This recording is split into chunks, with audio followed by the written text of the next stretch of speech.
Are you ready, Michelle? I am. Oh, we're both yellow. I know, that's all right. Now I'm saying, are you ready, Michelle? Because it's a belter today. 39 degrees, 40, feels like 40. Look, it's about 80 cents. We're going to get a taxi. Yeah. up to the city. Hello. And we're only going about 1.5 kilometers up there. Yeah. But we've been here last few days and it's really got hot. All the locals and nobody's going out. But Michelle and I are thinking, if we don't go out, what are we going to do? We just have to go out. We do. Here's where we're staying. The Qufu International Youth Hostel. Great place, lovely staff. You'll have seen already because the last video showed arriving here and a little look around the town. Thank you. We're good. I love your little car. It's really cool. We could take a horse and cart. I think this is going to be too hot, Michelle. I don't know. Feels like 40 degrees. It's actually about 39, but it's a belter. Mad dogs, as they say. Wow. Can I get a picture? How beautiful. Very beautiful. You're welcome. Oh, look at that poor teddy out in the sun. All dressed up in that fur. The temple is here or here? Hello. It's this way, is it? This one. Thank you. Oh, beautiful. Oi, oi, oi. Well, there are people here, even in this heat. But I think we're going to be broken on this one, Michelle. We could have come in that way, look. Hello. Thank you. Bye-bye. I think it's going to be too hot. We are here. Right, let's see what we can see in 10 minutes. Here's the entrance. That's beautiful stone gateway. And I'm hoping there's enough shade in here that we can enjoy the gardens and the temple without being constantly in the heat. They've got little ramps, potentially for wheelchairs. You look at this gorgeous cypress tree here. Look, there's this stone bridge here, but look, there's a smaller stone bridge here.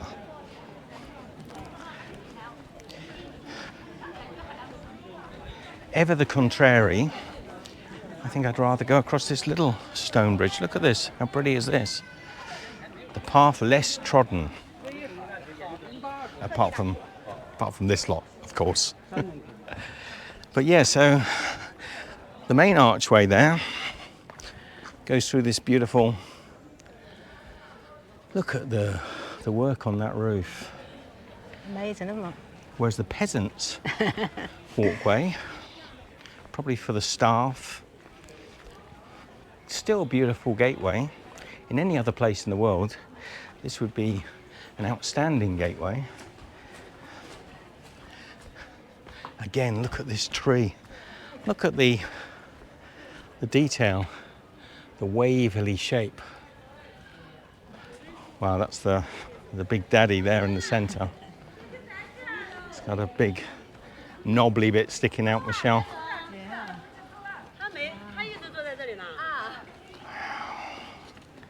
So we're back on the Emperor's Trail now, the Central Trail. These lovely flagstones. Now I do think this central flagstone here would have been just for emperors and royals. They would have walked straight down the middle here. Come over here a minute, Michelle. Come off the path. Look at that. Is that like a giant turtle? That stone tablet there. Oh, look at that from the side. Lucky we've got the wide angle on here and you can get the whole thing in because it is massive, isn't it? Okay, so this is like a gift shop. Thank you, hon. Show them what you're doing. Give that to me. Bought a little fan. So these big stones here, each one with a single carving, a single word on each stone. But it's absolutely gorgeous. Look up in the ceiling. Amazing. Yeah. What are these things called? Maybe somebody can remind me in building terms what this is called. But look at the detail on each one. And I think this is the less complex building. I think we've got even more grand yet to come.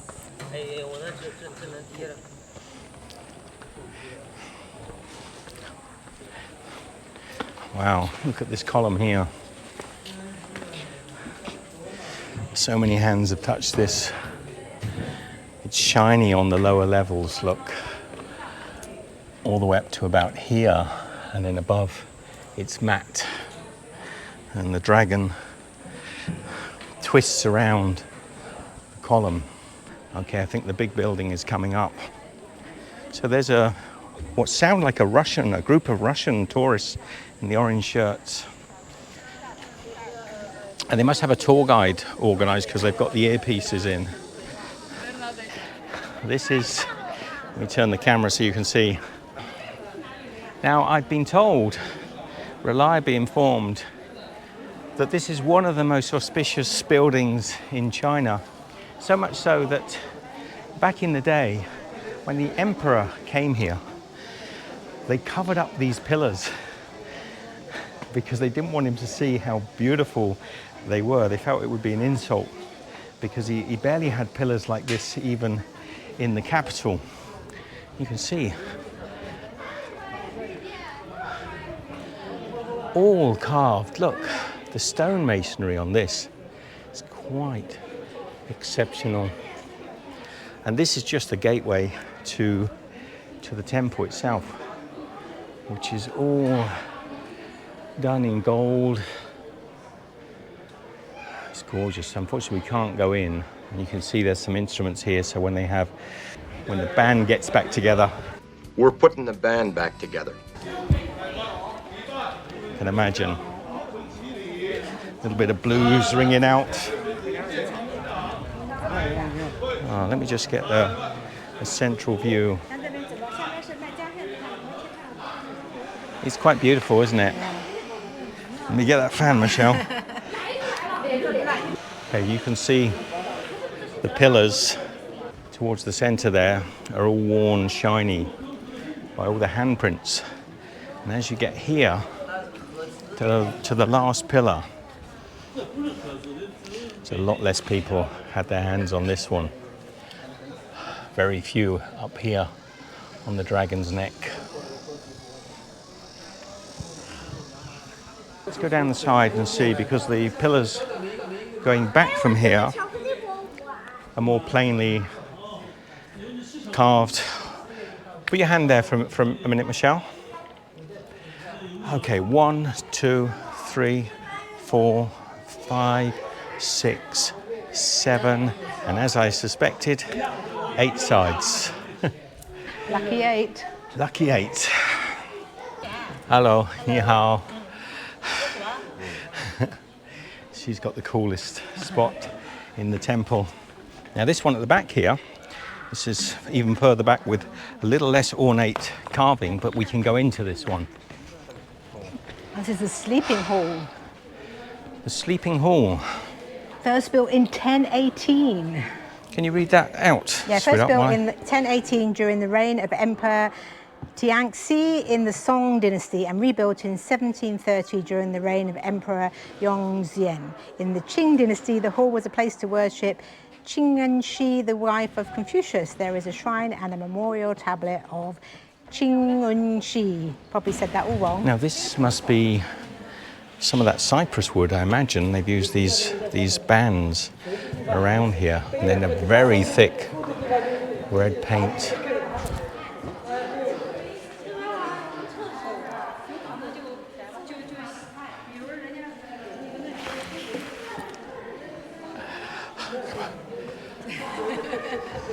Thank you.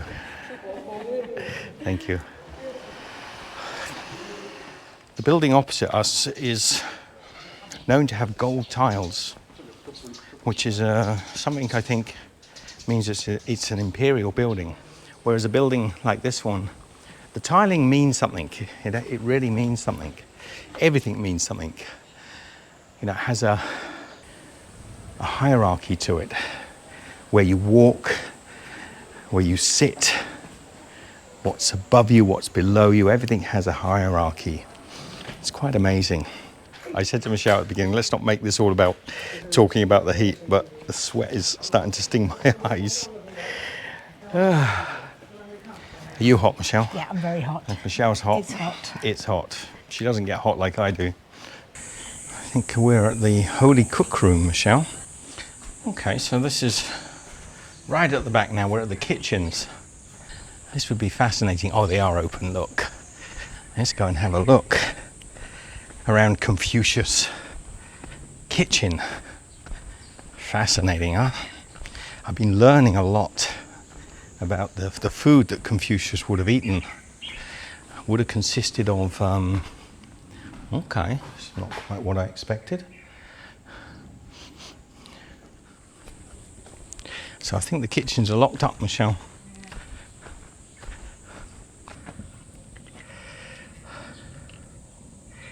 And what you can see in there, guys, let's turn the camera around. I'm not going to be able to see the kitchens, unfortunately. No, that's as much as I can show you. There's a fighting man there. Look at the way that one's torn. That's ready to break, isn't it?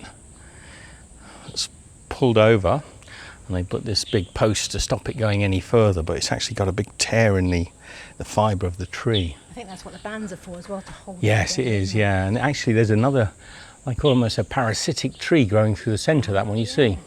So it's an old dead tree, and then a fresh one's come up through the middle. So we're going to slowly walk our way back, and then we're going to go and get something nice and ice cold in the town. So while we make our way out, let me talk to you a little bit about the food that Confucius would have eaten. Surprisingly, there wasn't a lot of rice available back in the time 2,500 years ago, so Confucius himself would have probably more likely eaten millet, vegetables. The food would have been fairly plain. It wouldn't have been overly seasoned and salted. The food in this area wasn't famous for spices. Also, mostly as protein, he would have eaten fish and perhaps sheep or a local type of goat. What wouldn't have been eaten is any type of cow, bison, buffalo. There would have been cow here, but cows were not sacred as they are in the Hindu faith, but they were a tool, a working tool, and it was forbidden for people to eat beef, because you don't eat the animals that till the soil and bring in the crops and are used for moving carts. Now, I don't know for sure whether the royal households would have been able to eat, and at the time I don't think Confucius was considered a royal household, but whether they would have been able to eat beef, I'm not sure. I think not. Is that an exit there, Michelle? But it's closed. Okay, so there used to be an exit halfway. So yes, no beef and no pork. Pork was not a commonly consumed meat. At the time it was considered unhealthy and dirty, a dirty sort of animal, and not particularly common. So it would have been fish and vegetables, fowl, chicken, local birds would have certainly been eaten. Millet, as I say, as a grain, root vegetables, and fruit and nuts. Absolutely, Michelle. And fairly plain, but he would have had a morning meal, which would have been some sort of congee, maybe a porridge type meal made with millet. In the middle of the day, would have had more starches, maybe vegetables, would have had maybe a little bit of protein by way of fish, but the evening meal was the main meal. So at that time, they would have had the main protein, whether that was fish, chicken, or lamb, sheep, goat, that sort of thing. Not a lot. They wouldn't have eaten excessively proteins. It would have been more vegetables. And after the meal, they might have enjoyed a little bit of fruit and nuts. So yeah, a simple lifestyle. I have been trying to find a place here that would recreate that sort of food. But with the heat, a lot of places have shut down. And my hotel, the hotel owner said there really aren't people doing that sort of food nowadays. It's a lot saltier than it ever was. So I thought you might find that interesting as we walk back. Do you have a little look at a drink here, Michelle? How are we doing with water? No, I'm nearly out. Okay. Let's have a little look what drinks they have and how much they are. Is it cold? No. It looks to me like all the drinks in there are as warm as the day. I don't think the fridge is even on. So whilst it'd be lovely to have the sweet sugar hit, which is what I need at the moment, I'd rather have something cold. Let's check out the vending machines if we can see one. There were some nearer the entrance.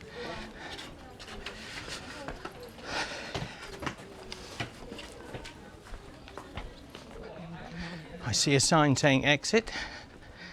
Me sad to leave. It's actually very peaceful. Just a little hot. Okay, a little too hot. But I'm glad we came. Yeah. I'm glad we came anyway. And we came in over the Peasants' Bridge.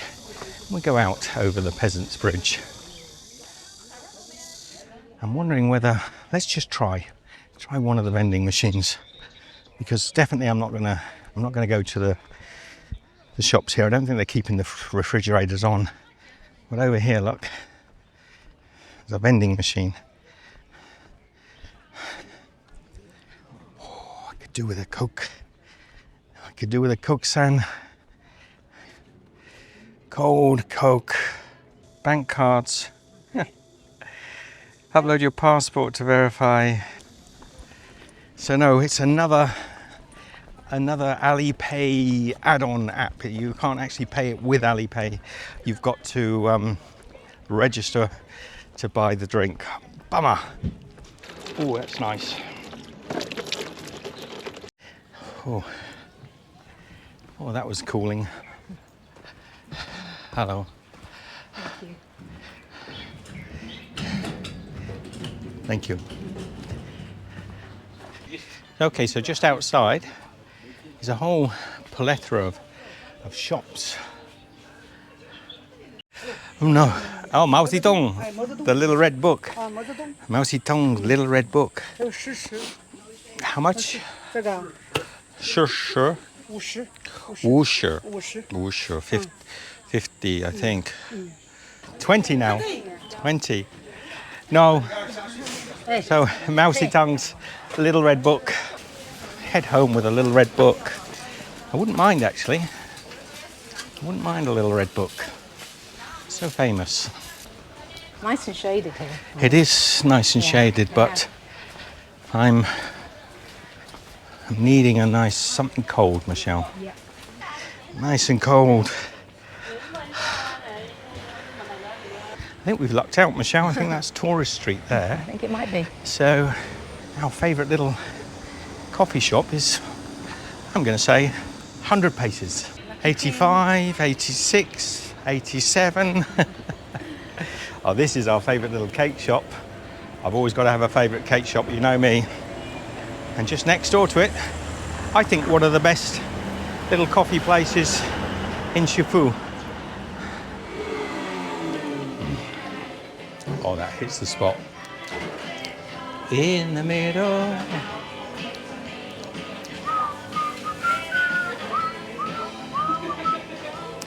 And my favourite song playing in the background. One of my favourite songs. I've got one as well.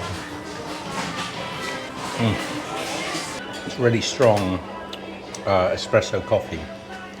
And then I'm just going to mix it through and end up with this amazing, back out into the heat. Thank you. Thank you. Bye-bye. Bye-bye. Oh, I can't tell you how good that feels. Taking the body temperature down a bit.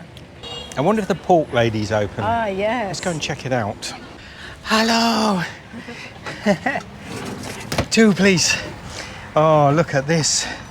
So she knows she's going to do one for me with a little bit of chili in. Perfect. A little chili, 2 pieces of pork. Thank you. And then more. Oh, beautiful. Little seasoning, and there we go. Thank you, bye-bye. So the only thing we didn't think through was where do we eat, because of course she's a hole in the wall. 7 yuan, 14 for the 2. But even better than good value is it tastes delicious. 7 yuan, I don't know what that is. That's probably about $1, US dollar maybe.